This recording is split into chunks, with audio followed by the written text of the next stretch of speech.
60岁的我摔倒在了地上，磕出了满身的血，动弹不得，只能向儿女求救。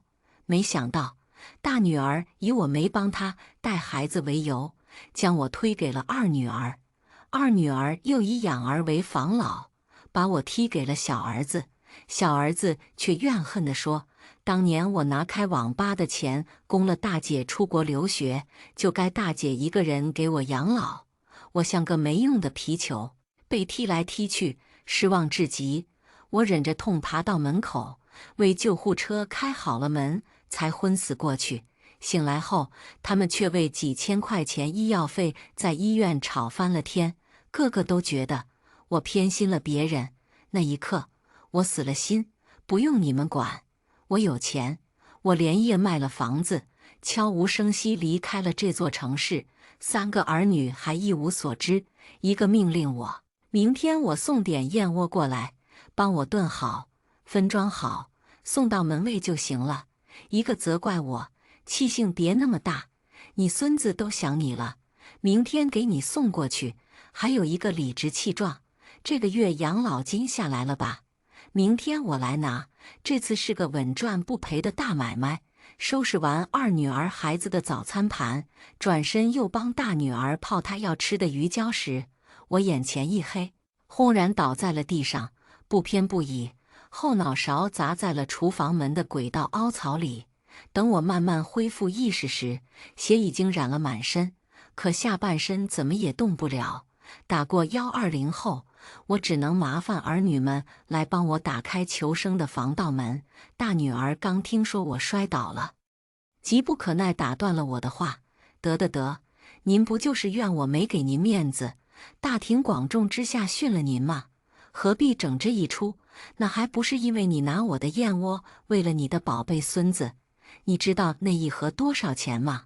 上好血燕，一盒大几万的，他配吃吗？好，就算我冤枉了你，是小孩子趁你不备偷吃的。可您一把年纪了，至于一点小事没完没了闹到现在吗？摔破了皮出点血也不是什么大事。老二离你近，你常年累月帮他带孩子，让他过去给你抹点双氧水就好了。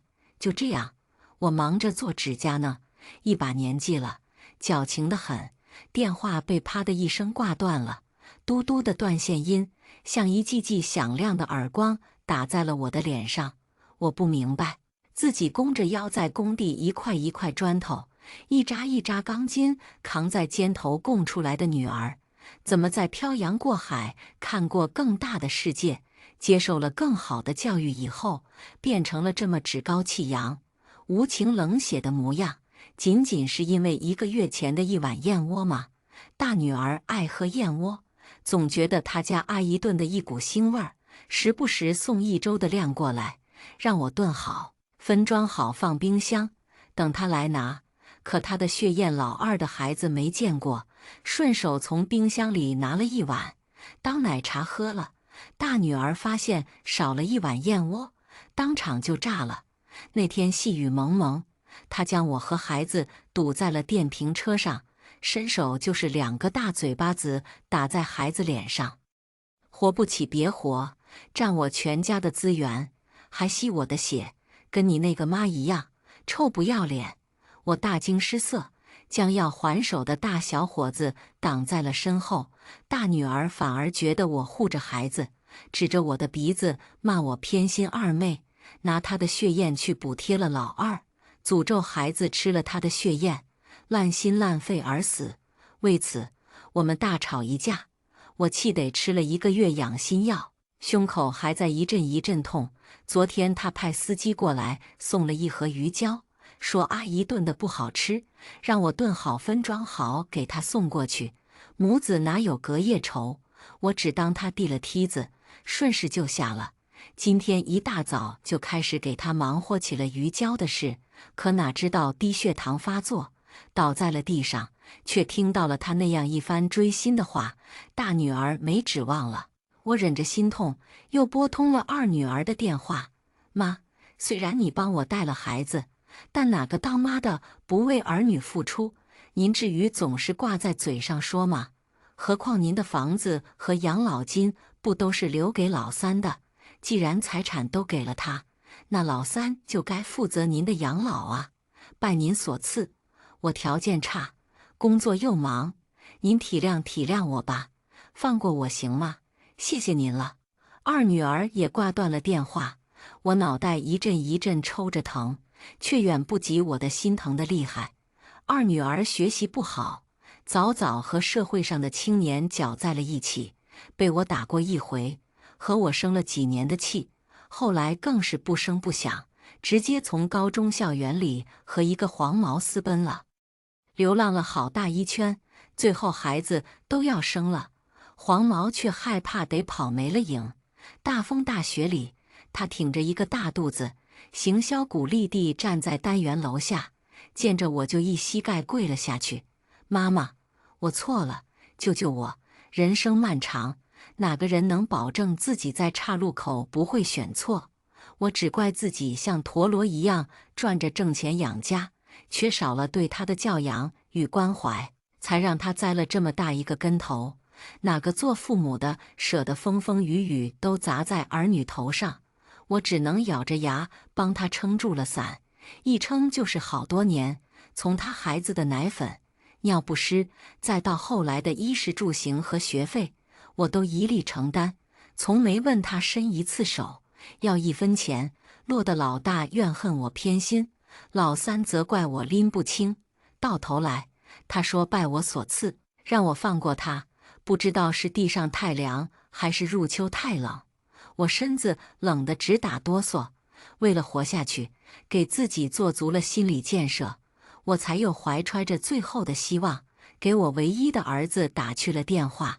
他果然还躺在床上做春秋大梦，十几个电话过后才接通：“妈，不是我说你啊，那年我要开网吧，你非要拿着钱送大姐出国留学。你说知识是无价的，你要为大姐的人生负责。那我呢？我要拿着那些钱开网吧，现在房子都好几套了。至于求爷爷告奶奶，到处给人装孙子嘛。你眼界高，知识是无价的，可事实呢？你宝贝大女儿拿着高学历当了富豪的花瓶，做了全职太太。你这属于剥夺了我的资源和人生，为了白眼狼。你不是崇尚知识无价吗？就让咱家花钱最多、最有知识的文化人给你养老吧。”电话被无情挂断了，我陷入了耳鸣之中。老三因为开网吧的事恨了我好多年，也怨了老大很多年。我不止一次跟他解释过，我那时候真的拿不出几十万。老大留学的钱也是我后来在工地赚着以后，一个月一个月转过去的。可他根本不信，冷笑着问我：“那就不能给我贷个款开网吧，然后去工地上干活，一个月一个月的还？”我被问得哑口无言。他撇撇嘴，说到底，我没你大女儿学习好，嘴甜，不及人家宝贝呗。以后你就求着你宝贝养你，我就只是你半个儿子。他说到做到，除了问我借钱周转做生意，从来不主动联系我。逢年过节更是不肯和老大坐一张桌子上吃饭，连我这儿来都不来，怔怔望着天花板。我终于流出了泪水来，这辈子真失败呀！18岁嫁给李建功，却在30岁守了寡。后面的30年，为了3个儿女不受委屈，从没有动过再找的心思。农田里摸黑抢过收，建筑工地里也咬着牙干过好几年，洗碗端菜摆地摊，只要能挣钱的活，我都抢着做了个遍。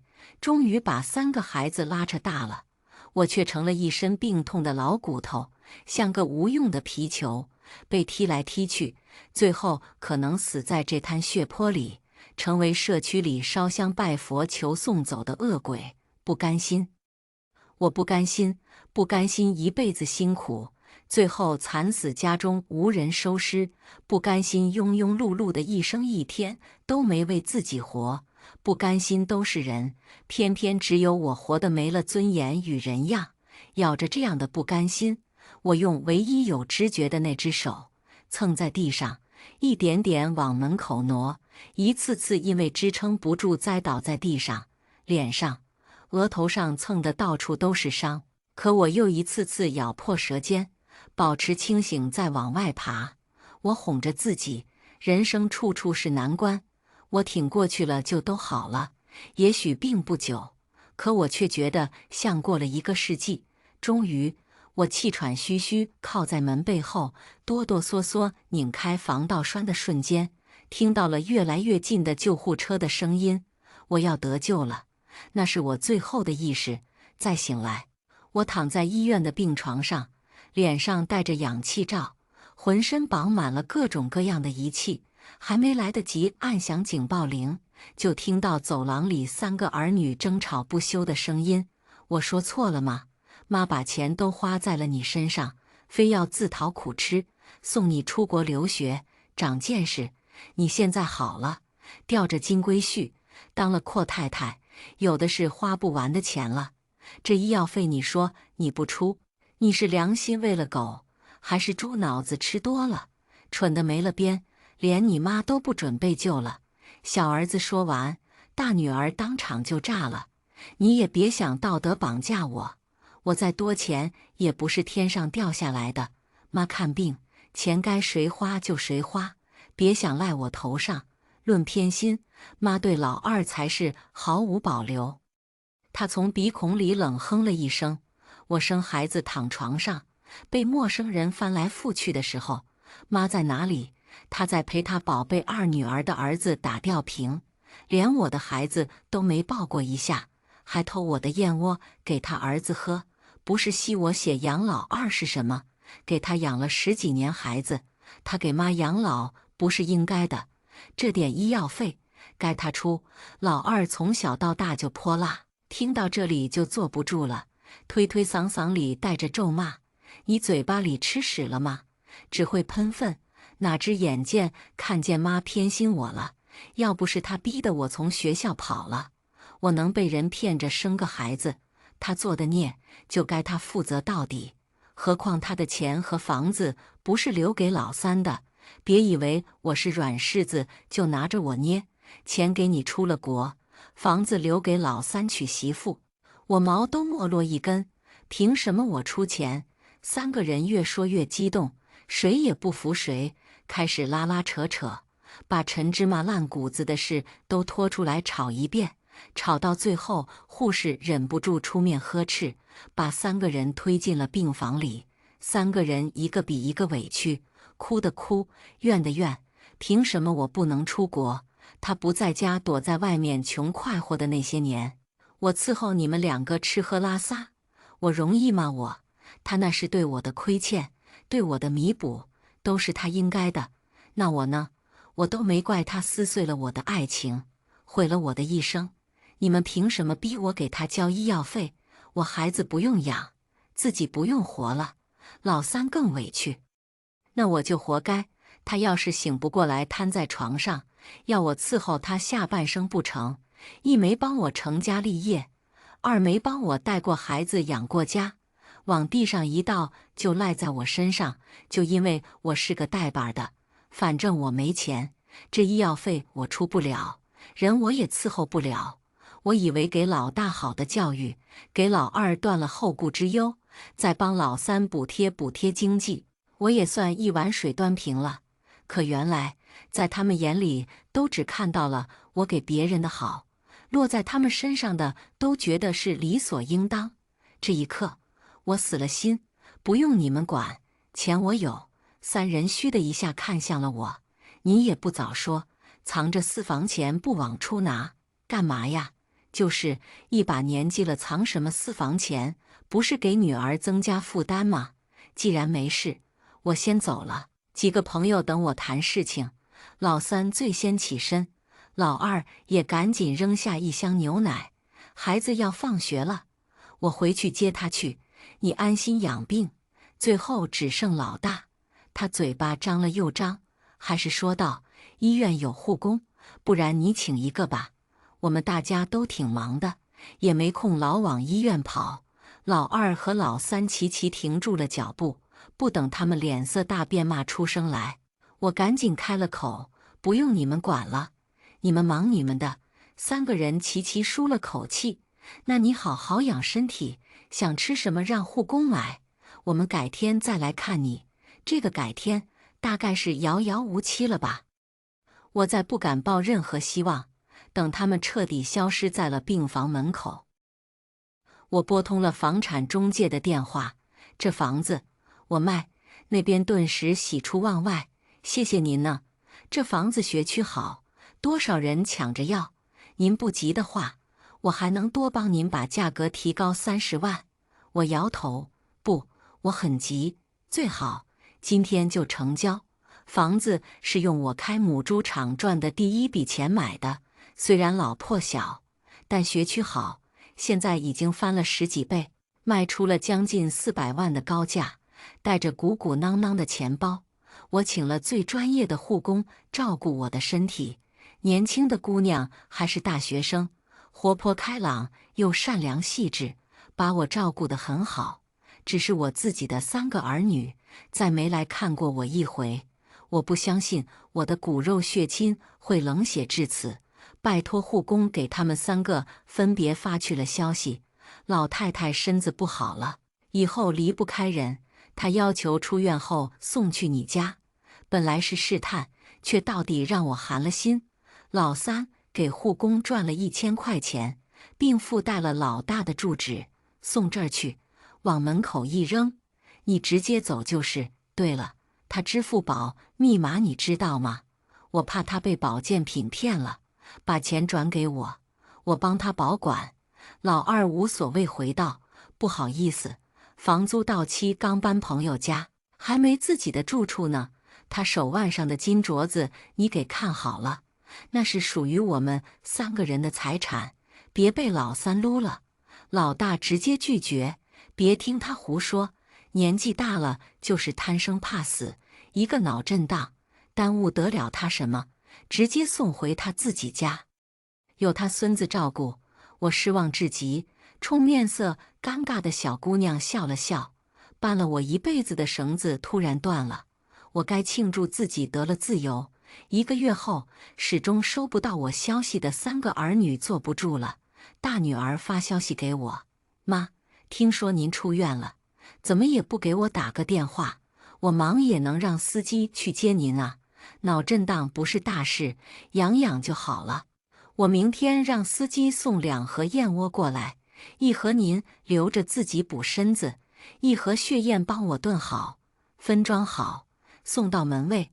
二女儿也给我私信，电话也不接，怎么气性就那么大？我不是忙得分不开身，怎么可能不去看你？你孙子想你了，他说要吃你做的红烧排骨，明天我把他和排骨一块儿给你送过去。老三电话轰炸不成，直接就发了微信：妈，把你钱借我点，这个月养老金下来了吧？也一并给我，我明天过来拿。这次的大买卖稳赚不赔，就当弥补我，多支持我一点。可等他们整整齐齐跑到老房子想啃我骨头的时候，却发现开门人已经不是我了。我早在出院的那天就订好飞往云南的机票，苍山洱海下的篱笆小院子，我在视频上看过多少回。老大嘴甜，说等他空了陪我去看看，可等到我差点死在冰冷的地上，也等不到那张给我自由的车票。老二画大饼，说等孩子毕业旅行的时候，他带着我们一起去海边住一段时间。可1毛钱都舍不得掏出来的人，空头支票也永远不会兑现。老三比较直接，他说一把年纪了，别想些有的没的，被网络毒害了，毁的都是儿女。可现在照顾我的护工圆圆说，桂芳奶奶，人生只有一次，多大年纪都可以追求自己想要的人生。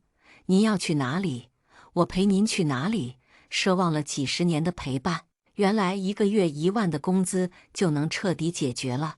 小姑娘大学毕业，不愿朝9晚5困在工作岗位上消磨时光，总想在人生道路上探索另一种可能，不被父母理解，断了他的经济之源，他就用他5年的护理专业知识养活自己。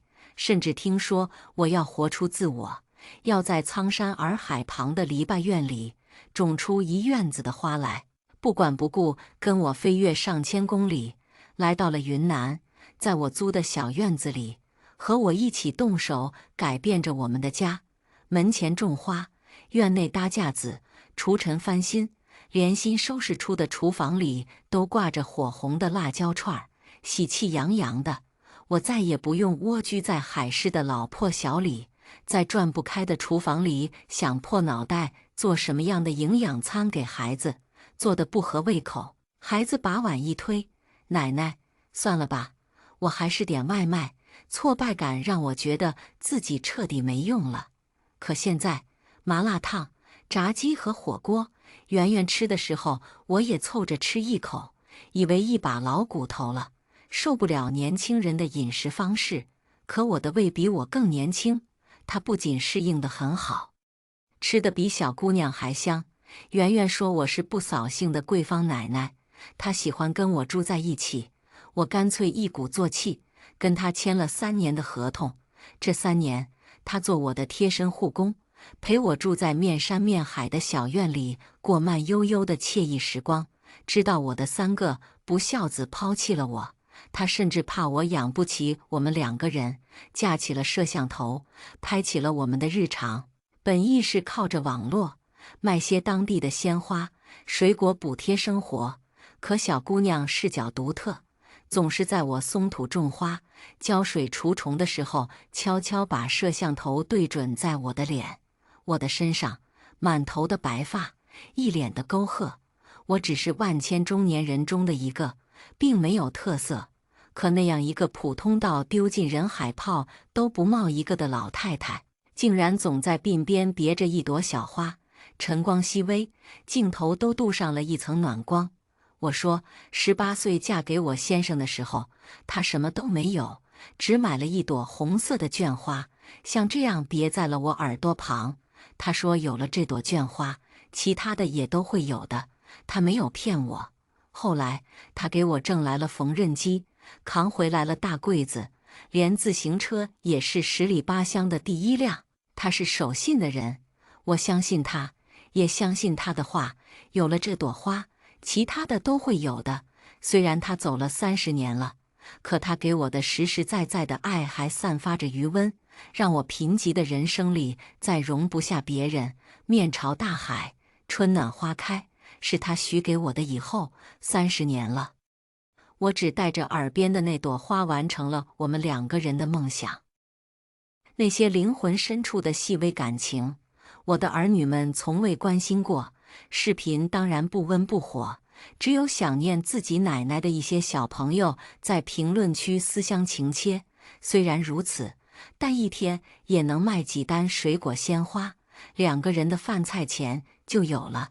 圆圆像个小太阳，她总把热烈的希望照在我身上。哇，桂芳奶奶今天也太美了吧！今天卖了3箱水果，我们也太棒了吧！你是什么神仙桂芳奶奶？怎么会做这么好吃的饭？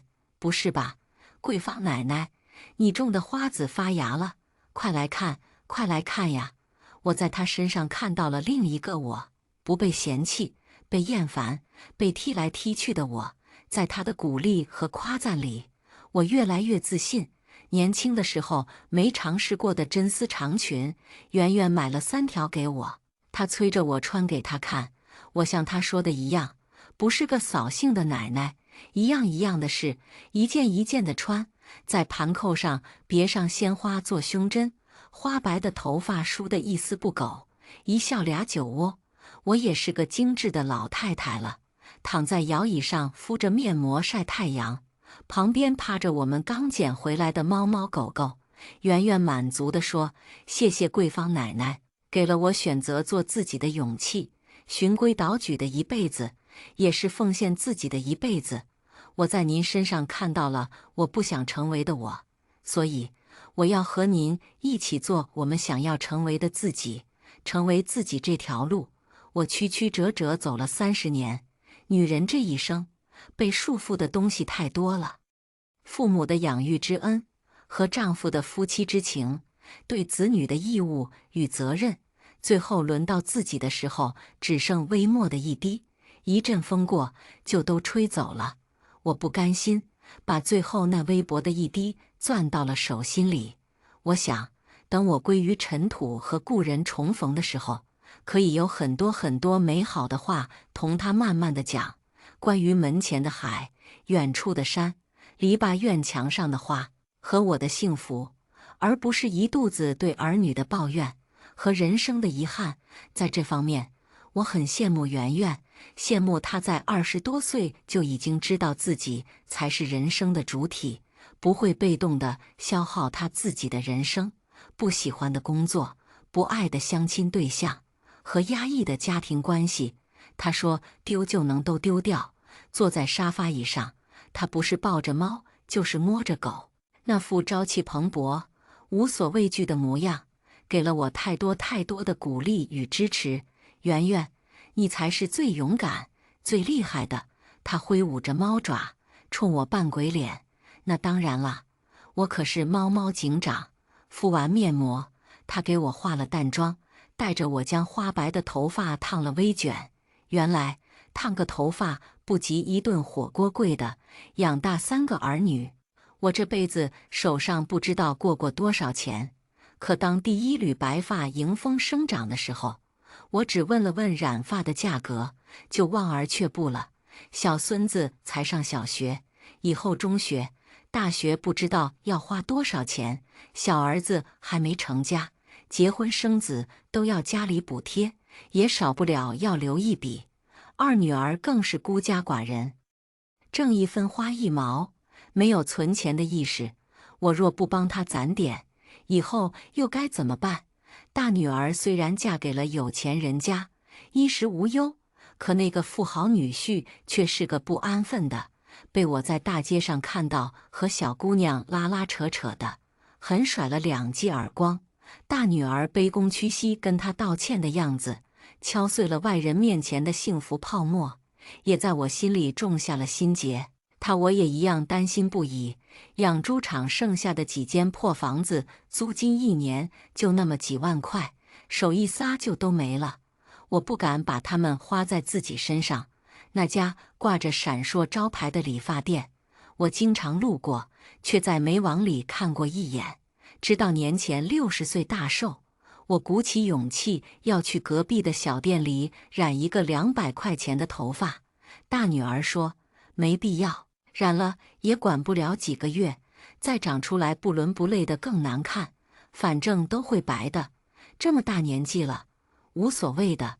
二女儿笑，有染发的那个时间，不如给你孙子补补身体，初3是最紧要的时候，可半点不能松懈。儿子更过分，他吊儿郎当扒拉着手机，漫不经心冲我揶揄：妈，一把年纪了，少点花花肠子不好吗？学那些不三不四的，烫头发喽，跳广场舞喽，乱聚会喽，胡搞八搞，到时候丢的都是儿女的脸。他们算计的太多，顾忌也多，唯独漏掉了我的感受和喜好。每一天是一天，每一个月是一个月，一辈子不就是用那一天天、一月月堆起来的？今天放弃，明天放弃，一辈子就都放弃了。我今天卖了20箱水果，赚了钱，烫头发而已。贵坊奶奶，我请你。圆圆是炽热的、温暖的，点燃了我人生中的另一种希望与可能。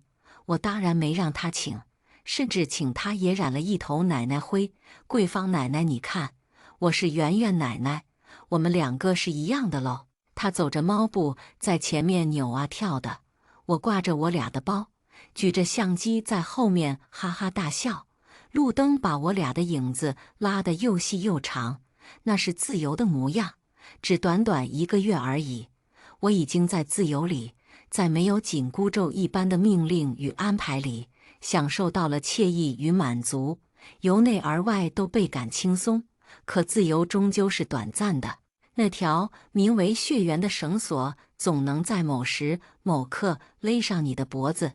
当院子里第一把花种子撒下的时候，我终于接到3个儿女的电话，不是想起了我，而是需要了我。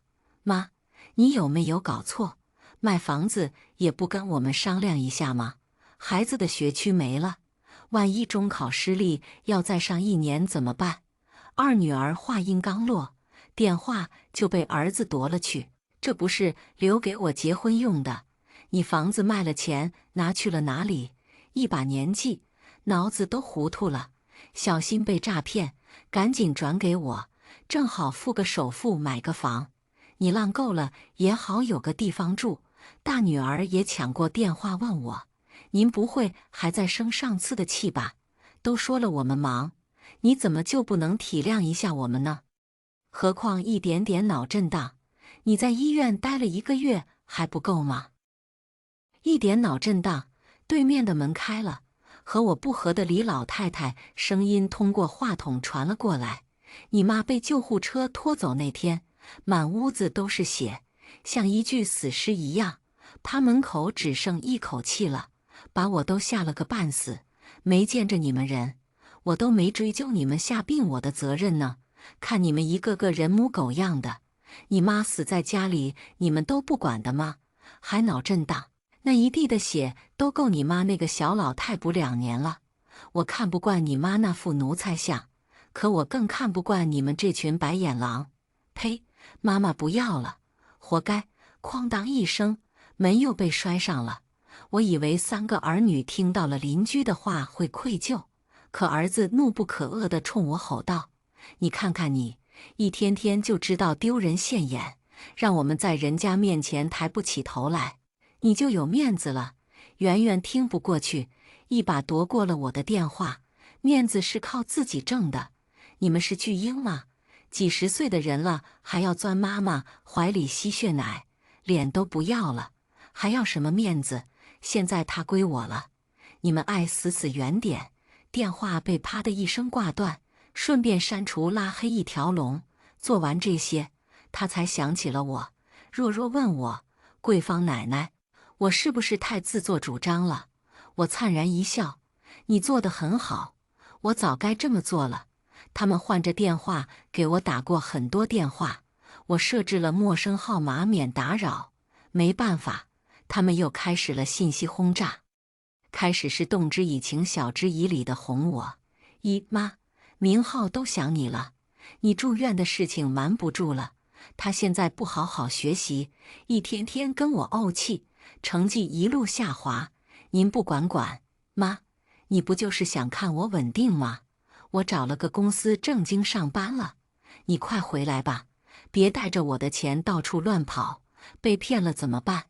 妈，回来吧，大不了以后我多陪陪您。”后来始终得不到回应，变得歇斯底里：“你毁了我不够，现在又来毁我的孩子，你还有没有人性？早知道托生到你这样人的肚子里，我宁愿托生成猫狗。你不会舍不得给我买房子了吧？我可是我爸的独苗，你这么对我，死了都会被我奶奶骂得头破血流。要不想死了没人摔盆，就把我的钱给我拿回来。你总是这么大的气性，已经60岁了，不是年轻的时候了，争这一口气干嘛？除了让我们难受，你还能怎么样？”一开始我气得整晚睡不着，甚至心梗被送去了急诊，圆都快急疯了，一条一条给他们删除掉。可后来看到盖着白布被拖走的老头死不瞑目时，我想通了，他们越是这样，越是证明我做对了。靠牺牲维系的关系里，一方不愿意牺牲了，表面很好的关系就崩塌了。哪怕在以血缘做纽带的关系里，也撇不开利益2字。现在我放弃了牺牲，他们就毅然决然放弃了我，如此更不值得我伤心。我偷偷哭过，可远煮着热乎乎的菌子火锅等我，吃完菌子打小人就不难过了。我破涕为笑，坏情绪在热滚滚的锅里随着翻腾的水汽慢慢消散了。我带着暖乎乎的身子和饱饱的胃，又一次出发。这一次，我们买了好多鲜花，一点点栽满我们的院子，连栅栏的篱笆上都挂上了五彩的奶茶杯做底的小花，那是每个少女都有的五彩斑斓的梦。可我走得太久，曲折太多，白发苍苍的时候才完成了少女时期的美梦。我依然热泪盈眶，至少我勇敢地出发了，让自己的梦想落在了地上。晚了5年、10年，甚至30年又怎样？我终究做到了。只要勇敢往前走，多晚都不晚的。可更大的惊喜是，半年种花没人看，1日改造人尽知。那条我们一老一少穿着旗袍，戴着草帽装扮院子的视频突然火了，点赞过10万的同时，粉丝增加了1万多，连后台挂的100单应季水果篮也被拍了个一干二净。圆圆再三揉了揉眼睛：“桂芳奶奶，你是凭实力火了吗？”我们真的火了，火到评论区竟然有人认出了我，甚至把社区里关于我3个儿女的传闻都讲了一遍又一遍。那些我不知道是谁的邻居们，庆祝我挣脱白眼狼儿女束缚的同时，也恭喜我活得越来越精致美满。我惶恐不安，因为被一双又一双眼睛盯着，总怕行差踏错，成为众矢之的。可比网络上的疾风骤雨来得更快的，却是我的儿女。妈，你有完没完？怒气冲冲的儿子进门就砸了圆圆的拍摄设备，就他妈是你骗我妈躲这里来跟你做直播的吧？拿了我妈多少钱？我告诉你，少吐1分我让你牢底坐穿。小丫头片子，看着年龄不大，心思歹毒得很，连老太太都骗。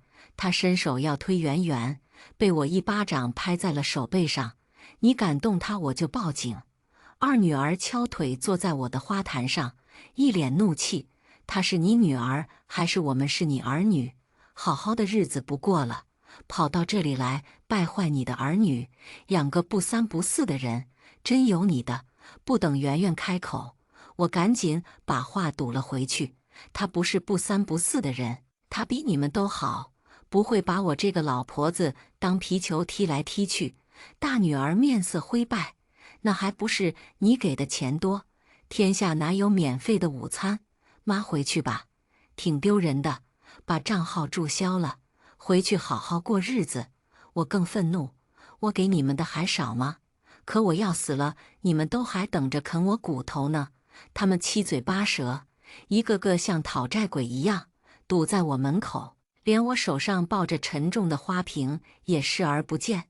我将气得不行的圆圆拉进屋里，躲不过的时候就面对吧，好孩子，别伤了你，在里面好好的等我。再次出来时，儿子已经在摆弄那些直播设备。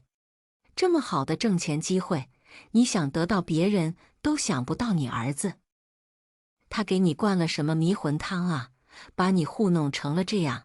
既然要做直播，我也不是不支持你，钱给我呗。我有朋友就是做这个的，捧红你很简单的，就这花里胡哨的没用，你就得卖惨。先给我20万，给你买几个剧本，包你红，等你。可我不要红。儿子一副很不理解的样子：“你投这么大的本，又是租房子，又是种花的，不为了红，为了什么？陶冶情操。”他似乎觉得很好笑，一个人笑得前俯后仰。可渐渐的，他笑不出来了。你当真躲在这里图安生养老？二女儿皱着眉头：“那起码也等明浩上大学吧。你这丢一半突然不管，不是害了他吗？你害了我就够了。是我让你跟人私奔的，还是我逼着你带了肚子的？就是那时候劝你去引产，你宁愿跳河也不肯，也怪在我身上。”老二面色一僵：“你什么意思？现在翻陈年旧账，要不是你跑学校去闹，我能被当作笑话，被人孤立，逼得学校都待不下去跑了。”我越听越心凉，索性也不当烂好人了。可那年找去学校的不是我，是你男同学的妈妈。她满操场骂的，全是说你不好的话。我气疯了，才跑学校跟她大打了一架。这么多年，你始终怪我。我知道你心气儿高，又脆弱，始终不敢告诉你这个真相，就怕你接受不了。可最后，你还是接受不了，宁愿和黄毛私奔，也不肯学下去了。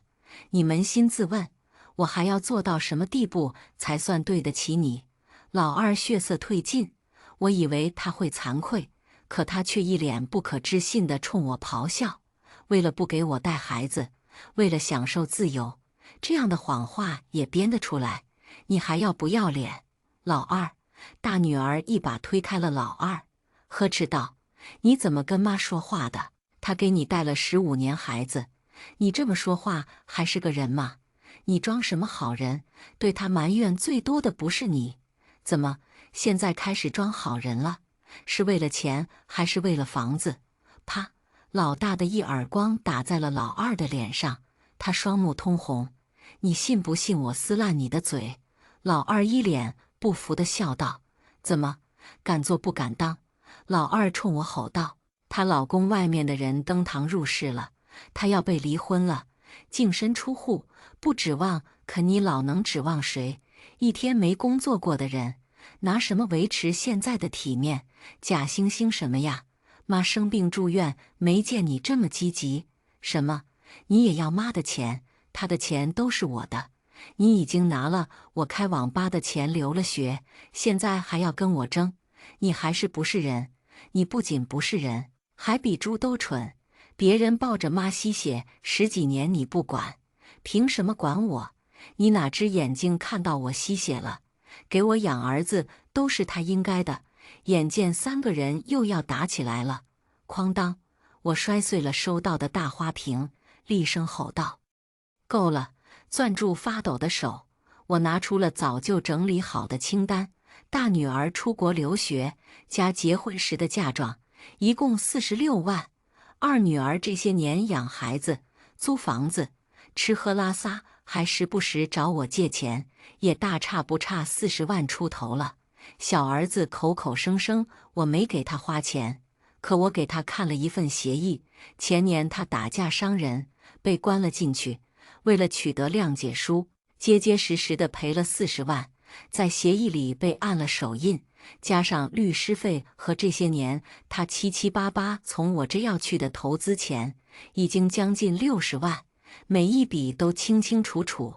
为人父母的，本不该计较这些，但你们一个两个都只认钱不认人，我只能给你们一个公平公正。看到这些，最先炸开锅的是老二，花在孩子身上的你也算我头上。我是见识到你的偏心了，既然要算清楚，我只认自己借的10万，还差我30多万，你转给我，孩子我自己带。但丑话说前面，以后你想见孩子就没那么容易，总归你有自己的心头宝，让他们陪你养老就是。老大笑了，可你有什么资格跟我们比？本来你就不是爸妈的孩子，你什么意思？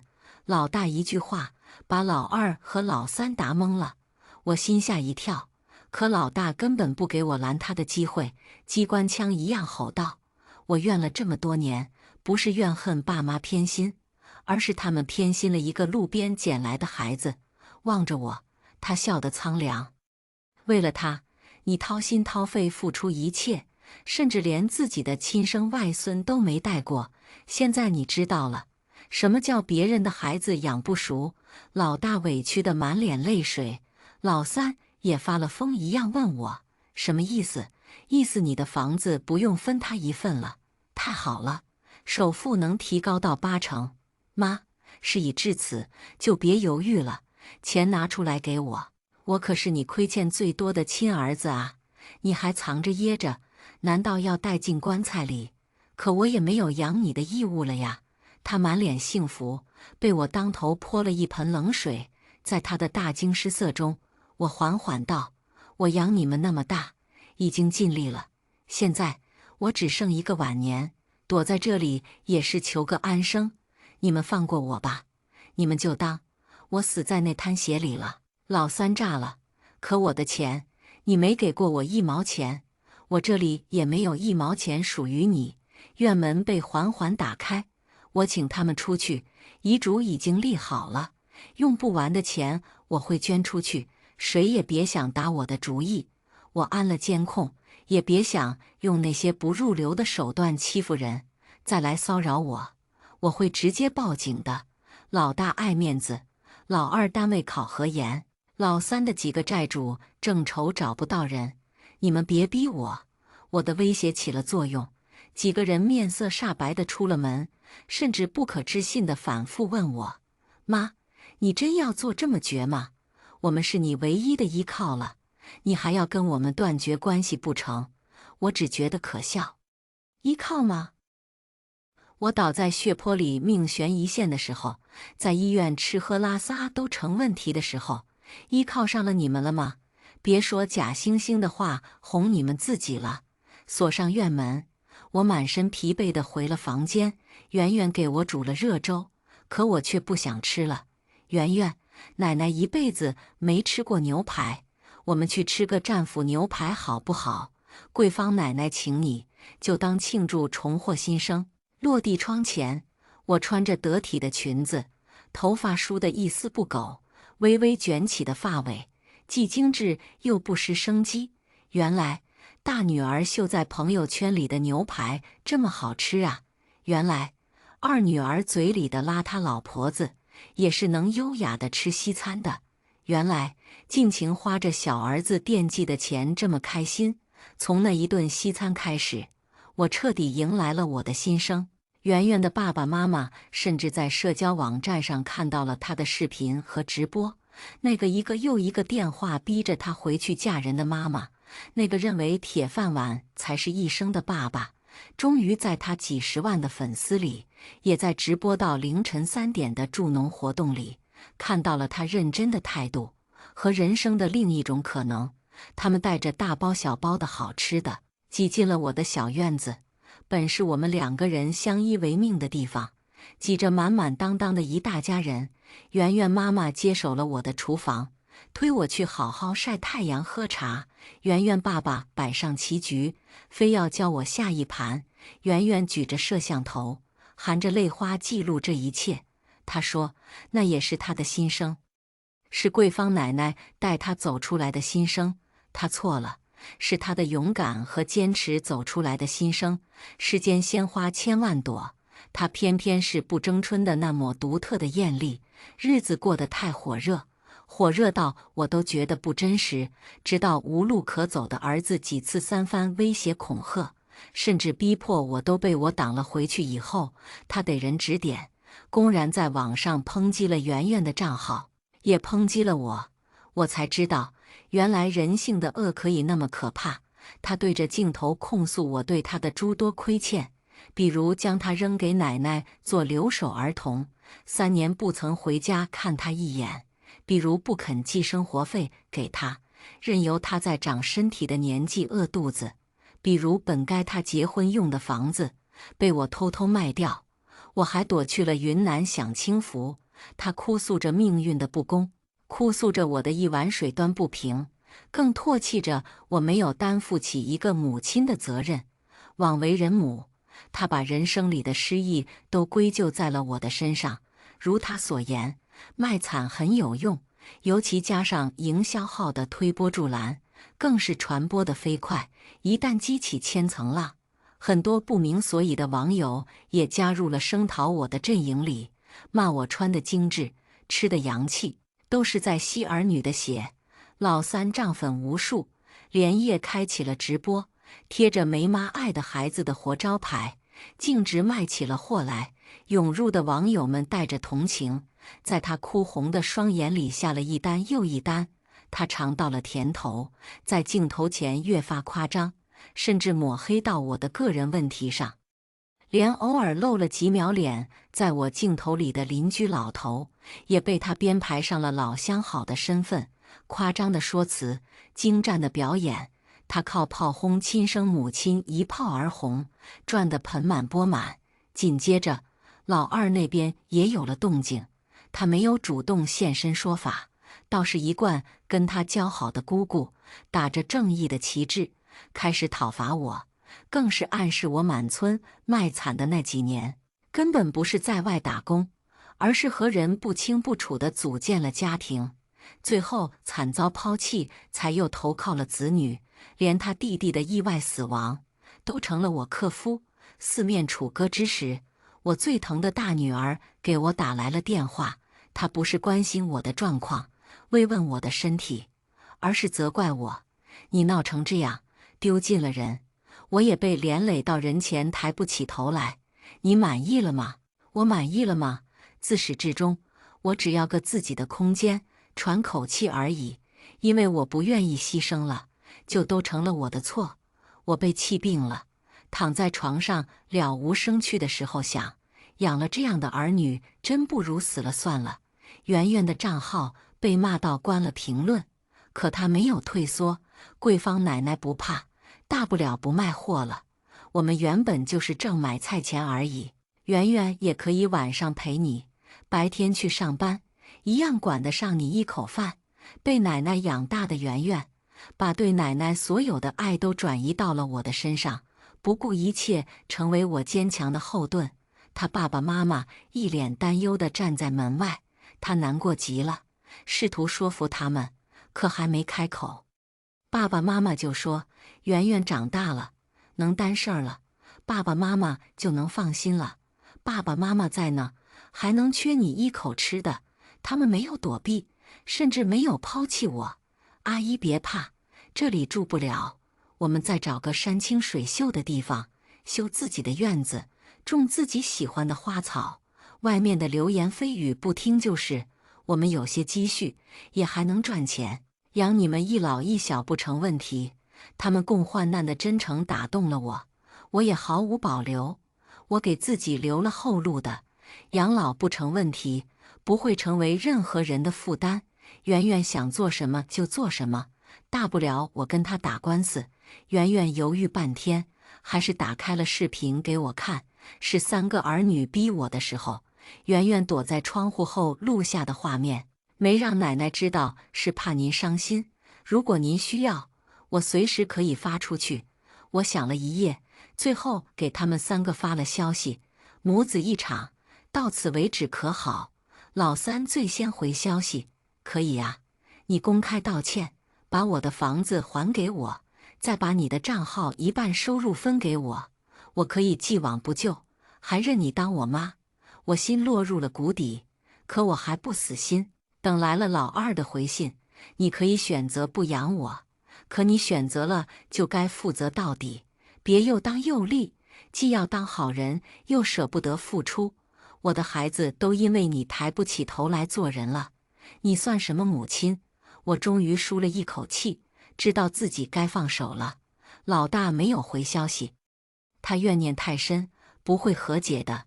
当晚，在老三和他姑姑连线围攻我的时候，圆圆帮我发出了那个视频。不仅如此，为了防止诈骗，我的老年机打开了自动录音模式。我倒在血泊里向3个人求救的电话，也被圆圆做了音频发了出去。网络是把双刃剑，他们在利用这把刀要把我斩于马下的时候，就该料到会有被剑反杀的一天。支持他们的人瞬间倒戈，满屏的支持变成了满屏的还是人吗？昨晚卖断的货，今天被退到商家崩溃。老三求我：妈，我是你唯一的儿子，你当真要把我赶尽杀绝吗？我没回他，而是在直播镜头里脱了左脚的鞋，露出了缺了4根脚趾的脚。我自揭伤疤道：丈夫去世的那些年，多少人介绍相亲对象，可因为3个孩子太小，我从未动摇过。他们嘴里我在外穷快活的那些年，不是在打工，就是在打工的路上。我的青春换成了一张张毛票子，被寄给了他们的奶奶，供他们上学和吃穿。老三开网吧的钱我没有，连老大留学的钱都是我工地上扛出来的。至于养猪场和我的房子，从来没有外面的男人，工地咬掉了我4根手指，换来了我养猪场的启动资金。这些他们奶奶不在了，大伯和小叔都知道的。二姑姐口口声声骂我没良心，可你记得那年你生的死婴吗？他不仅没死，还被你妈塞到了我家里。至于是谁，你看看谁像你就清楚了。关掉摄像头。我卸下了一身的负担。至于事实的真相，我的邻居一个个站出来为我说话，和我不和的大嫂也证明我说的是真的。老三一夜之间从网络上消失，听说被债主们纠缠上了，打得遍体鳞伤，送上了审判席。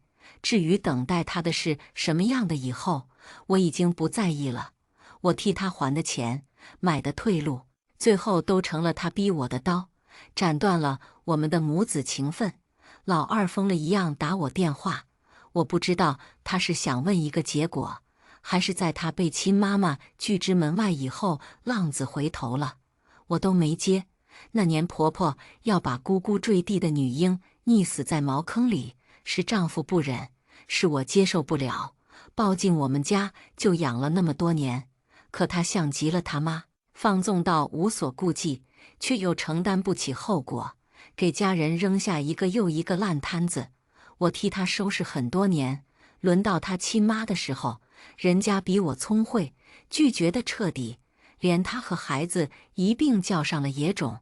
倒是孙子给我发了信息，替他妈妈道了歉，说他妈妈不懂感恩，活该吃苦受罪。他替妈妈给我道歉，我也一样彻底删除了。老大带着孩子生活不易的时候，也知道了我单亲妈妈的艰难，给我发了道歉的短信。他不知道，当时我拿着刀逼上门，逼着女婿保证不会辜负他的时候，真的没有留后路的。女婿知道一个母亲孤注一掷的时候有多可怕，所以他怕了，怕我的贱命去碰瓷他的富贵命。所以这么多年，他都在忍让，直到我被彻底赶出了那个城市，他也彻底断了后顾之忧。大女儿他不要，连孩子也不要了。可那些都和我没有关系了。我日薄西山，一辈子都在为他们活，苦了一辈子，也累了一辈子，该我为自己活了。得，您不就是怨我没给您面子，大庭广众之下训了您吗？何必整这一出？那还不是因为你拿我的燕窝喂了你的宝贝孙子。看他说我酿酒是一把好手，阿姨就等着尝吧。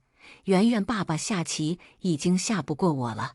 他啧摇头，不对，我才是师傅，怎么能输得那么惨？圆圆一个人坐在镜头前，使劲儿地卖农产品，辛辛苦苦撑着我们这个家。喂，你们吃烤肉的时候能不能小声点？知不知道我快馋哭了？圆圆爸爸吃得更大声。啊，太香了，桂芳阿姨的烤肉就是一绝，我要都吃光。不行，给我留一口，我的日子就像烤盘上的肉，滋滋冒油。再听到3个子女的消息，已经在1年以后了。老大带着孩子来看我，他也做了单亲妈妈，在披荆斩棘的路上，渐渐看清了我的背影。从前理直气壮指责我的话，变成了抬不起头的愧疚与难为情。我们像朋友一样坐在一起围炉煮茶话家常，不亲不疏，只是朋友。他告诉我，他在没有妈妈做倚仗以后，也像妈妈一样长成了一把大伞。为了儿子的前程和未来，他冲进前夫家里，拿刀架在了新欢的脖子上，逼着他给了一处房产和足以养大孩子的抚养费。他告诉我，老二终究和初中的同学又搅在了一起，却被原配杀去了单位暴打一顿，丢了工作也丢了人，灰溜溜的带着孩子不知道躲去了哪里。说到老三的时候，他哽咽了几次。老三恨他很多年，可他真正的手足只有老三一个，只是老三被他奶奶惯坏了，好逸恶劳，做着一夜暴富的发财梦，最终被追债的人堵了门。他为了逃跑，拿刀捅了人，被判了10年，说到最后，再无话可说。他问我：妈，跟我回去，我照顾你好不好？看着院子里晒干菜的圆圆母女和帮我修扶手的圆圆爸爸，我轻轻摇了摇头。不了，我没有比现在更好的时候了。接下来我们来听下一个故事。7岁那年，爸爸带回来一个女孩子，要我将她当作亲妹妹。后来我才知道，那是他已故白月光的孩子。那天后，爸爸的目光不再落在我身上。妹妹身体不好，爸爸大部分时间都在医院度过，就连妈妈去世，他都没能赶回来见最后一面。他向我道歉：你有什么气冲爸爸来就好，别怪你妹妹，她身体不好。往常我一定要闹个天翻地覆的，这次我只是淡淡的看了他们父女一眼，妹妹没事就好，妈妈葬礼结束了。爸爸哭成了一个泪人，好几个人才将他拉起来。回到家很久，他还抱着一个盒子失神，那是他送给妈妈的第一个礼物。盒子妈妈也舍不得扔，见我进来，他急忙起身冲我跑过来，差点摔倒。你妈妈有什么话留给我吗？我看了一眼他身后怯生生站着的宋雪，摇摇头。妈妈走得很痛苦，什么话都说不出来。爸爸注意到我的目光，微微挪了挪脚步，不动声色地将宋雪护住。即便这样，他还是不放心，又道：爸爸对不起你，这都是爸爸的错，你有什么气冲爸爸来就好，别怪你妹妹，她身体不好，她手臂上还有淡淡的伤痕，是我打的。我叛逆不孝的名声是远近闻名的，动不动就对自己的父亲动手，而我爸爸又是人尽皆知的好男人，温柔体贴，连重话都不会对人讲。所有人的目光都在告诉我，去闹吧，和往常一样，找个顺手的工具朝他们砸过去。可是这一次，我只觉得疲倦。我明白了妈妈临走时为什么要我别再像之前那样闹，会很累。她已经累了10几年，不希望我也像她那样。她希望我走出去，离开这里，离开那个家。小雪没事就好。爸爸瞪大了眼睛，似乎有些难以置信。我抱着妈妈的遗像转身进了房间，将门关上。这些年，为了给宋雪治病，家里的存款所剩无几，房子卖了，车子卖了。如今这个家是舅舅花钱给我们租的。宋雪的病已经快要痊愈了，我妈妈却因为没钱及时治疗去世了。下午，我出去将一头扎眼的红发染黑，厚重的刘海也通通梳上去，在街上转了一会儿，不知道该去哪儿，又去了墓地。我想让妈妈看看，她最喜欢我乖巧精神的模样了。回去时，爸爸在做饭，宋雪在一旁打下手，两人不知道在说什么，脸上都洋溢着笑。宋雪还发了一条朋友圈：我有一个全世界最好的爸爸，配图是一条漂亮的裙子。我随手点了一个赞，这条朋友圈很快就删了。宋雪看着我，小脸煞白。爸爸急忙走过来解释，他之前因为生病都没能穿裙子，只是纪念一下而已。你别生气，挺好看的呀。两人对视一眼，不明所以。我坐到饭桌前，今晚吃什么？宋雪急忙将菜端上来，惊讶道：姐姐把头发染回来了。爸爸这才注意到，怎么想起把头发染黑了？我耸耸肩，学校不让学生染红色头发。之前我总是和宋雪对着干，她喜欢穿白的，我就穿黑的；她乖巧懂事，我就叛逆张扬，什么都要和这个乖孩子不一样。我想，这样爸爸一定会看到我，责怪我，骂我吧。毕竟宋雪来之前，他用尽心力教育我，给我他能给的一切，但是没有，他从未因此骂过我。其实，他从未注意到我的变化，他的眼睛只会落在宋雪身上。所以我就欺负宋雪，给她杯子里放烟灰，故意将汤洒在她的白衣服上。果然，爸爸生气了，第一次和我动手，妈妈因此和他大吵一架。宋雪被吓得病发，爸爸带着宋雪离开家大半年，最后还是舅舅来说和，又带着妈妈去道了歉，他才回来。晚上，我起来喝水，发现爸爸还没有睡，他坐在沙发上补衣服，是宋雪的校服。静静，起来喝水。他拿着衣服有些局促。爸爸补完小雪的，就给你补。我补完了。他瞪大了眼睛，一动不动地看着我。之前我都是直接把衣服扔在他头上，命令他给我补了。没破我也会故意弄破。宋雪有的东西，我也要有。我以为这样闹，我就得到了。现在我不稀罕了。喝完水，我便进去看书。我答应过妈妈，一定要考上大学。这几年，我落下的功课实在太多，老师已经放弃我了。好在我刚才给老师打电话问作业，他看在我已故母亲的面子上，还是和气地告诉了我，并建议我去买一些基础的习题册，从最简单的开始做起。第二天去学校，同学老师见到我这副样子都很惊讶。班主任点点头，你看这样多有精气神，之前像个小太妹似的，有什么好看的？我站起身，和老师鞠躬道歉。之前是我不懂事，给各位老师添麻烦了，以后我会好好学习的。如果不是我妈妈多次来学校找老师和领导求情，我大概早就被开除了。我做这些是为了引起爸爸的注意，结果只连累了妈妈而已。他一次也没来过，很多同学都以为我是单亲家庭，老师还特意去家访，想要帮助我。结果看到我竟然和三好学生的宋雪是姐妹，于是无奈叹息：一个家里长大的，怎么就能差这么多呢？爸爸赶紧拉着宋雪给老师倒水，卑微谄媚道：我们家宋雪身体不好，在学校还要麻烦老师多多照顾啊。我和妈妈沉默地站在一旁。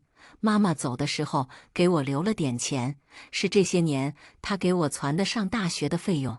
我报了网课，玩命学习1个月，成绩总算不那么气人了。宋雪的生日也到了，这是她18岁的生日，爸爸的意思是要好好给办一个。不过我们家没钱下馆子，他亲自做饭，要宋雪请朋友来家里玩，家里还挂着妈妈的遗像。他的头七还没有过，厨房里摆满了爸爸准备的食材，都是宋雪爱吃的。小雪不能吃辣，他见我在切小米辣，说了一句，我没有理会，继续切。他突然走过来，一把拉过我的手，将刀夺走。我告诉你了，小雪不能吃辣，她病才刚好。你想干什么？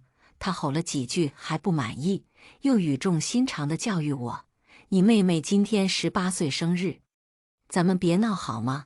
我们让她开开心心过个生日行吗？就当爸爸求你。那我的18岁生日呢？我的18岁生日是陪着妈妈在医院里过的，她连一句生日快乐都没有说，还是第二天看到病房里装蛋糕的袋子才想起来，补了一个医院门口随便买的礼物。姐姐，宋雪惊叫了一声，你的手！我这才感觉到手掌火辣辣的疼起来，血就这样顺着我的指尖流到地板上，手掌被刀划破了一道细细长长的口子，不深就是血大量的涌出来。爸爸吓了一跳，急忙将刀扔到案板上。静静，爸爸不是故意的。他声音有些颤抖，小心翼翼地看着我的脸。爸爸这就带你去医院包扎。我将他的手推开。小雪今天生日，她的动作停住，我自己去就好了，又不严重。说完，我便带着手机、身份证走出了那个家。我没有看到爸爸在门口看着我的背影良久，喃喃一句：静静，是不是变了？我没有去医院，只是找了个药店自己包扎了一下，然后去书店买了卷子开始做。10道题我错7道，一生气将受伤的手砸在桌子上，疼得我差点窜起来尖叫。就算自残，该不会还是不会，这是智商问题。我转过头，看到顾潇坐在身后，他撇撇嘴，恶劣的笑，真是稀奇，竟然能在这儿看到你。他是学霸，之前我从不觉得他有多厉害，但是前几天老师骄傲地宣布，他数学又一次得了满分，而我30分。想到这儿，我的眼睛里控制不住地泛起崇拜的目光。嘿嘿嘿，以后咱们会经常在这儿遇到的。他向后缩了缩，不管你是谁，赶紧从宋静身上下来。我一点儿也不生气，厚着脸皮快速挪到他身边，给我讲讲呗。他随意扫了一眼，选 B 呀？为什么？只能选 B 呀？一个下午，我忘了自己受伤的手，在图书馆将学霸气到差点心梗。天色渐暗，我才收拾东西准备回家。顾潇阴沉着脸走出图书馆的那一刻，他恨恨说道：“但愿我这辈子都不会再遇到像你这么笨的人。”嘿嘿嘿，他又吓得向后退了几步。干嘛？你想都别想！我瞬间红了眼眶。你知道的，我妈刚没了，她最大的心愿就是好好好。她举双手投降。如果你不怕被我羞辱谩骂，我也没什么好怕的。谢谢谢谢。我激动地握住她的手。我妈泉下有知，一定会亲自来感谢你的，替我谢谢伯母，亲自就大可不必了。公交车来，我赶紧跑过去，又向她真诚地道了一声谢。这个下午，我遭受了自出生以来最多的辱骂。顾潇聪明学习好，长得好家世好，但是几乎没有追求者，因为他嘴太毒了。不过我在骂声中第一次将一份卷子完整的做完，原来做题也能这么有成就感呢。回去时，宋雪的生日会已经结束了。我刚进去，爸爸就赶紧过来，做了一个虚的手势，然后指了指宋雪的房间。我这才听到里面传出乌英的哭声。他邀请了一个朋友，结果对方没来，正伤心呢。你别去惹他。我将他推开，转身进了自己的房间。不一会儿，爸爸又敲门进来。手怎么样？医生怎么说？他说着，从背后递过来一个精致的礼物盒。这是爸爸专门给你买的，里面一定是发卡。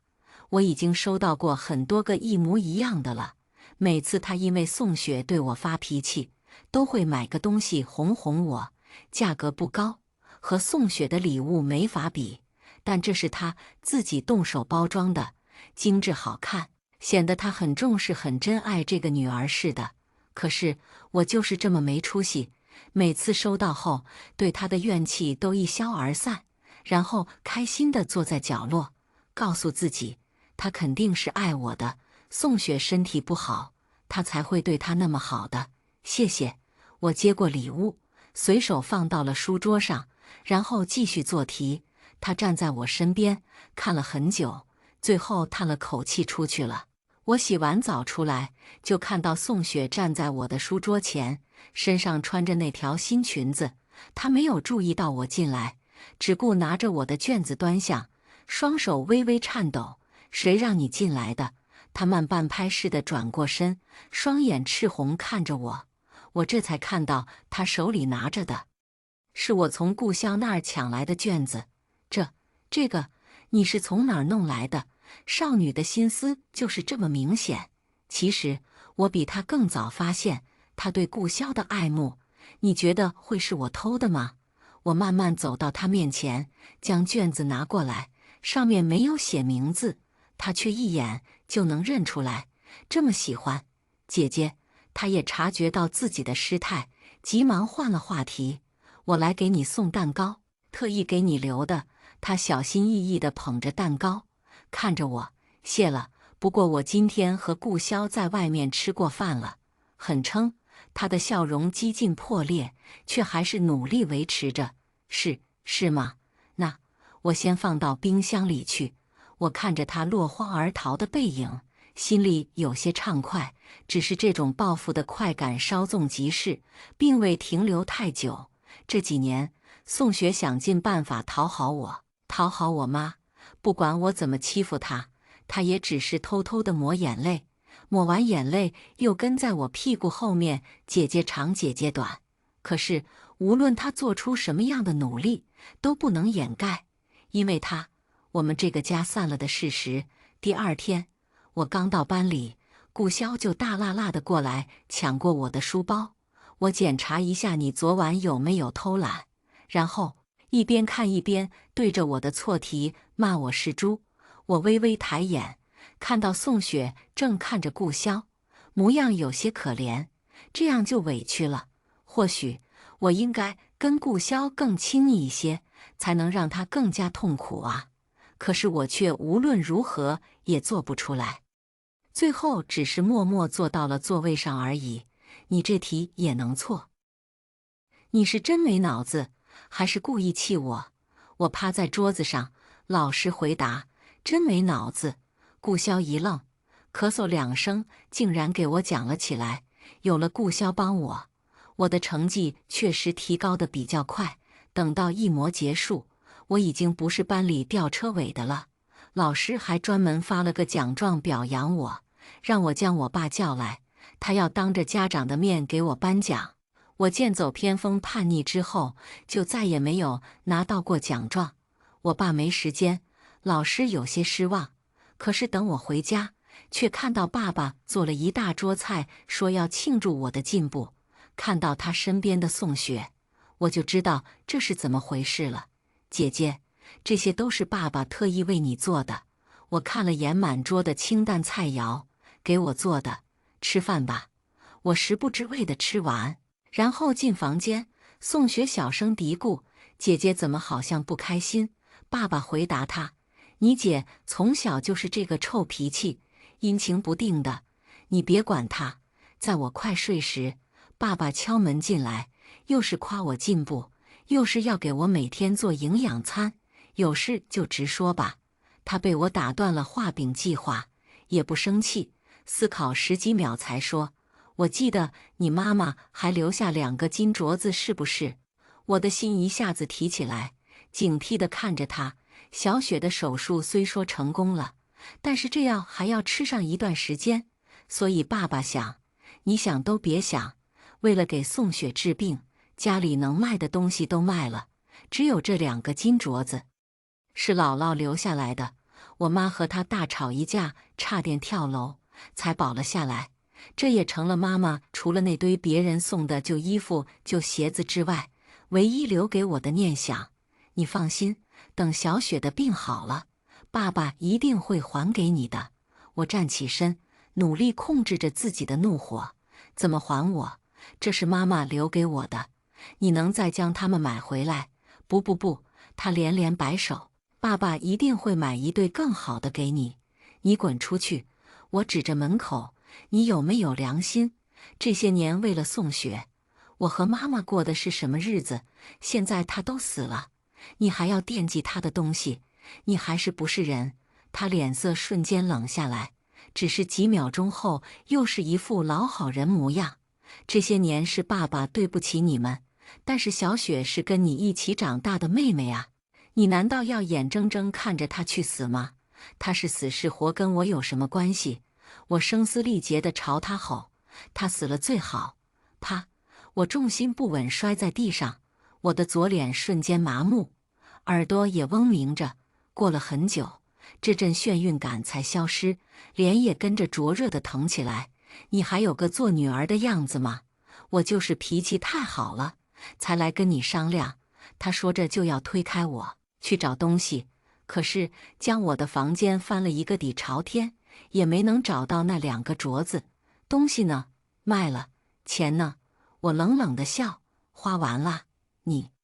他扬起手又要打我，却被突然冲进来的宋雪一把抱住。爸，我的药还有，你别打姐姐。我不知他这声劝里有多少真心，也无心去管。宋志海颤抖着手指，指着我：“你给我滚！”我慢慢起身，将自己为数不多的衣服装进书包里，带上证件。你以为我愿意在这个家待着吗？如果不是这里有妈妈的影子，我不会想多看他们一眼。我背上包，大步朝外走去。宋志海还在身后骂道：“你今天走了，就别想再进这个家门。你放心，我的脚步没有停下，我不会再回来了。我去了舅舅家，拜托他帮我租一个房子，我可以出钱，但是怕自己不懂租房的规矩被骗。我的钱现在就是我的命，不能损失一分一毫。舅舅义愤填膺，那个老混蛋，你妈妈都没了，他还不好好对你。他想让我住在他家里，但是距离学校实在太远了，他只好找了朋友，租下一个巷子里的平房，离学校很近。舅舅看了眼环境，又要拉着我离开，住这儿怎么行？连上厕所都得去外面。我急忙劝他，舅舅这才妥协，但坚持掏了房租。你就别想着钱的事儿，以后有出息了，多回家来看舅舅几次就好了。以后舅舅就是我唯一的亲人了。我妈妈的几件遗物也都是他在替我保管，不然早就被宋志海搜出去给宋雪买药了。我眼眶一热，赶紧弯腰鞠躬，我一定会好好学习的。我就在这里安顿了下来。没想到我这个小屋的第一个不速之客，竟然是宋雪。她背了一个很大的包，里面都是些我正好需要的生活必需品。她将东西放在地上：“姐姐，你看还需要什么？我明天再给你送过来。”我看着她的眼睛，只想笑。你终于成功将我和我妈都赶走了，得意了。她怔了怔，低下头：“对不起，我最烦他这副样子。明明他才是那个可恶的入侵者，却好像我们在欺负他似的。姐姐，无论你信不信，我从未想过要抢走你的什么东西。我只是想……”他的后半句并未说出口。对不起。他突然弯腰冲我90度鞠躬：“真的对不起。”说完，又一阵风似的走了。果然第二天，他又送来了一大包东西，这次只是放在门口就匆匆走了，没有进来。既然他给了，我也不会拒绝。我很缺钱，能省一分都是好的。经过一段时间的努力，我的成绩终于勉强到了中下游。老师说，或许可以考一个不错的大专。我知道这已经是很委婉的说法了，可是我的钱实在不足以支撑我复读1年。下午放学时，宋志海竟然出现在校门口，这倒也不稀奇。从前他也经常来接宋雪，然后顺带看看我。静静，在我路过他时，他突然将我喊住：“你这几天住在哪儿？”他小跑到我面前：“怎么吃饭的？你这几天不回家，爸爸很担心。你又想要什么？”我上下打量自己一圈：“让我卖血卖身给你的宝贝女儿治病。”宋志海连连摇头：“你怎么能这么想爸爸呢？这些年你不是一直都这样干的吗？”他似乎想到了什么，脸色瞬间惨白：“你的博爱和无私是我妈用血肉供养的，现在她死了，你又盯上我了。”周围的学生聚集的越来越多，我丝毫不愿意给他留面子。你既然这么长情，这么喜欢宋雪他妈，为什么要娶我妈呢？为什么还要生下我？他被我问得后退几步，身体不堪重负似的颤抖。我明白了。我欣赏着他的狼狈，讽刺的笑。因为你需要一个人给你传宗接代，需要一个人来伺候你爹妈。宋志海仓皇摇头：“不是的，静静，我当初娶你妈是真的对她有感情的，爸爸是爱你的，你一定要相信我。我只是欠宋雪的太多了，以后你会明白的。”呵，我不想明白，无论什么理由都无法改变你对我们母女造成的伤害。我想走，宋志海却追了上来，快上来！顾潇不知从哪儿冒出来的，拍了拍自行车后座，愣着干嘛？我看了眼身后的宋志海，赶紧跳了上去。罕见的，顾潇一路上都很沉默，没有损我，也没有打扰我偷偷流眼泪。你就住这儿？他看了眼，还行吧，挺适合寒窗苦读的。果然，这个人的犯贱虽迟但到。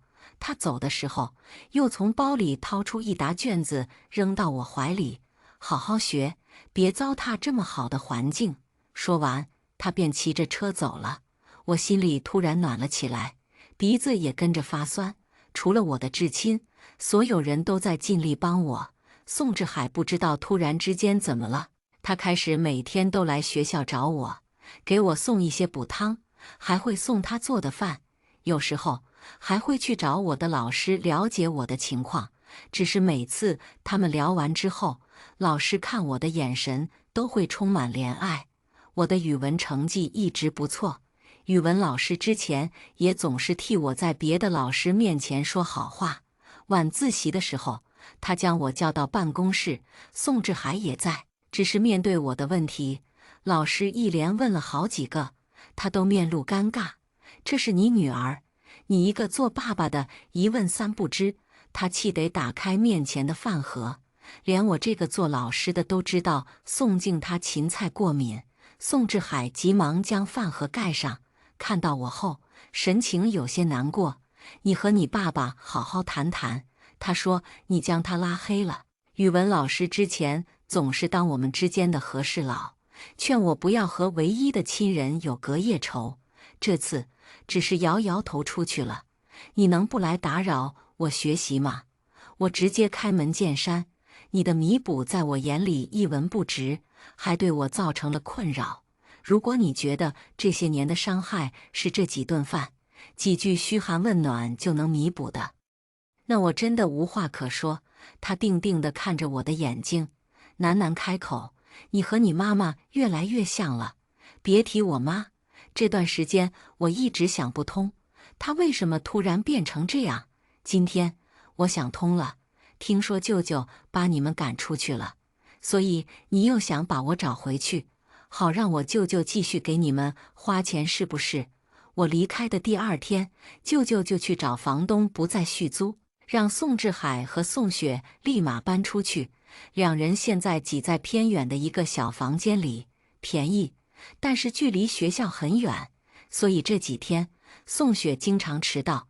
只看她现在憔悴的脸和脏了的西装外套，就知道他们这些天有多狼狈了。你就是这么想我的？她眼眶发红，哽咽着。我没想到你这么恨我。那天我打开你的房间，我给你买的东西你都没有带走，我才明白我这些年做错了什么。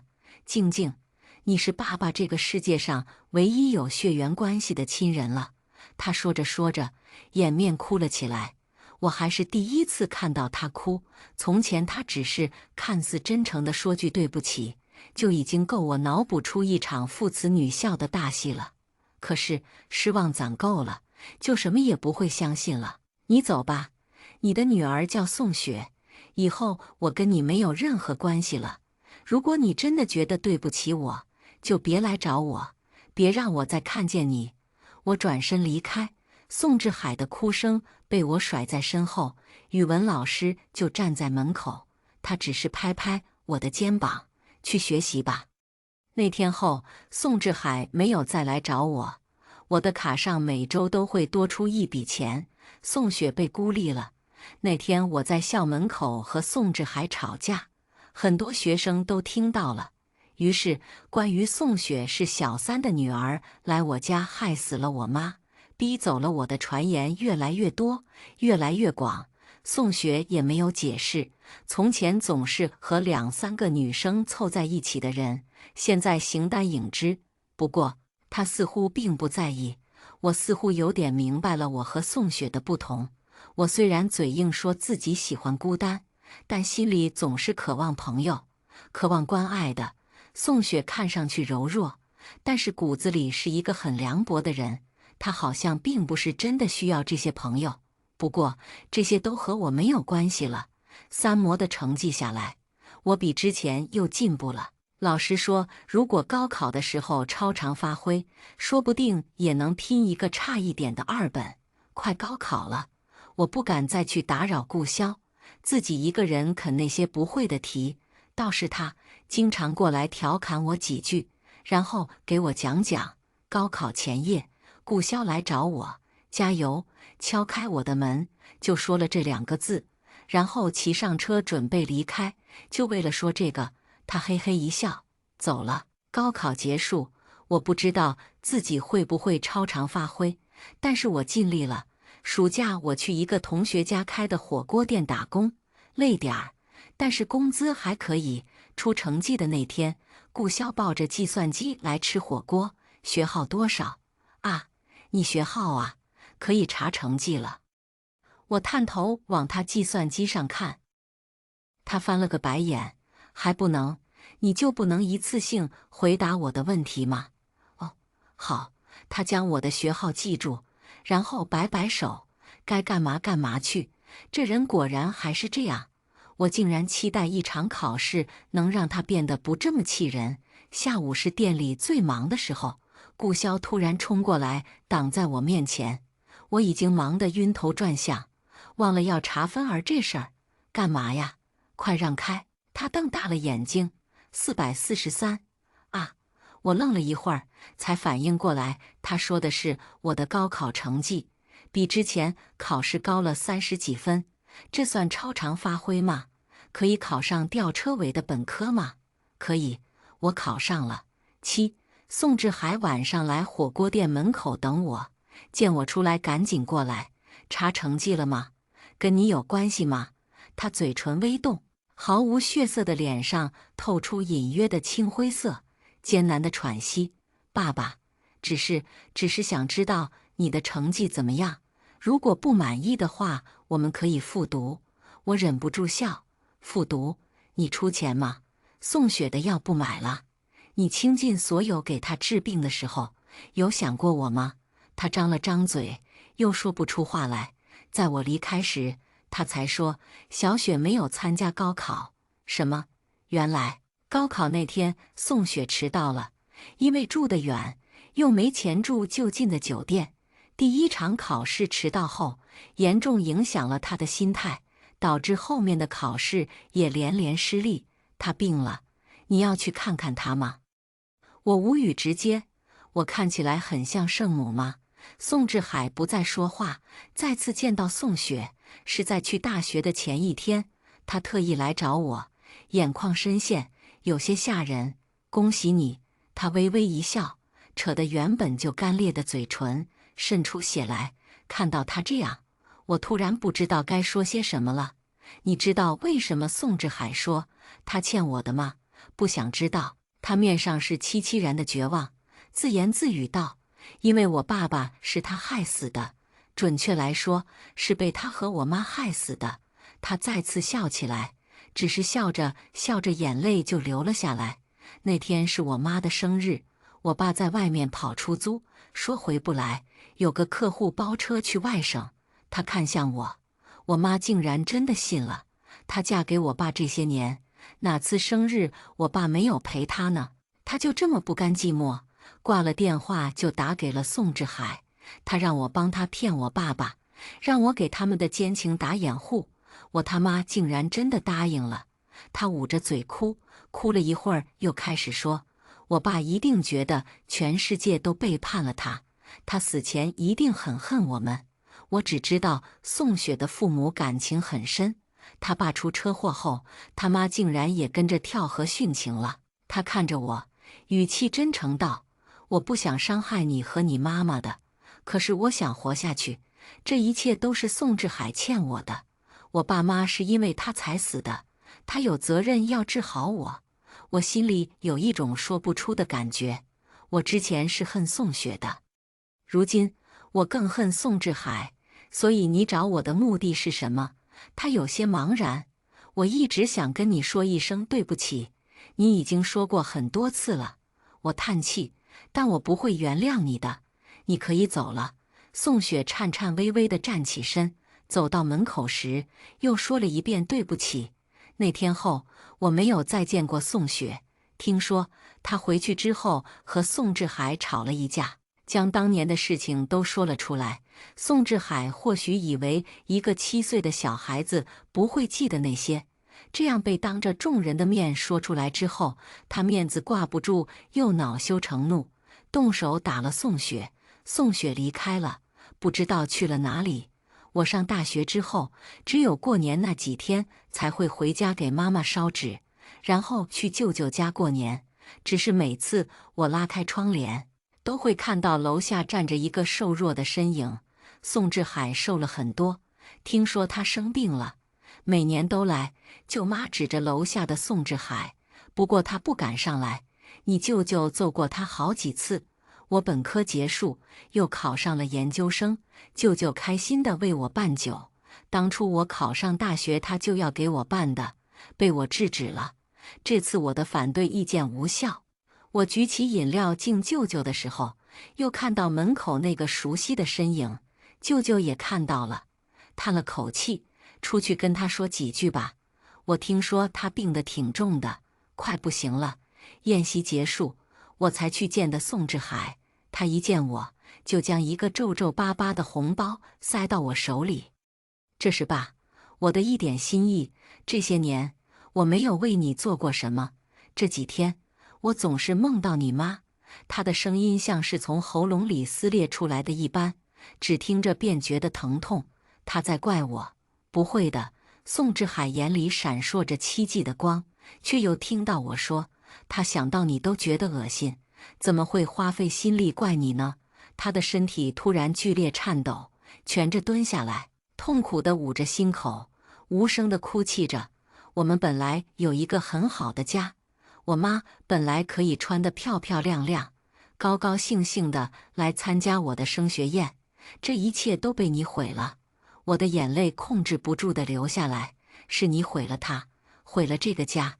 对不起。她一声声说着对不起，我却一个字都不想听。从我妈离开那天起，我就没有爸爸了。我不会再见你，也希望你能别来打扰我。那是我最后一次见到宋志海，再次听到他的消息，是舅舅告诉我的，他死了，死在了出租屋里。警察联系到了我舅舅，也是我舅舅帮他处理了后事。你要是想回来送他最后一程，就回来吧。不用了，那个人跟我没关系。我看了一眼他身后怯生生站着的宋雪，摇摇头。妈妈走得很痛苦，什么话都说不出来。没事儿，我不怕他们说。舅舅舅妈对视一眼，没再说话。研究生毕业后，我进入到自己心仪的公司上班。进去不久，就听到同事说要从总部空降一个领导，是我们部门的直系领导。为了迎接他，我们还小小的布置了一个办公区域。谁知刚布置完，就听到一个声音：“这么难看的花是从垃圾桶里捡的吗？”我猛地起身看过去，男人看着我笑：“你的品味还是一样的差。”果然，无论过去多少年，都无法改变这个人的恶劣品性。无论过去多少年，我们都还能找到彼此。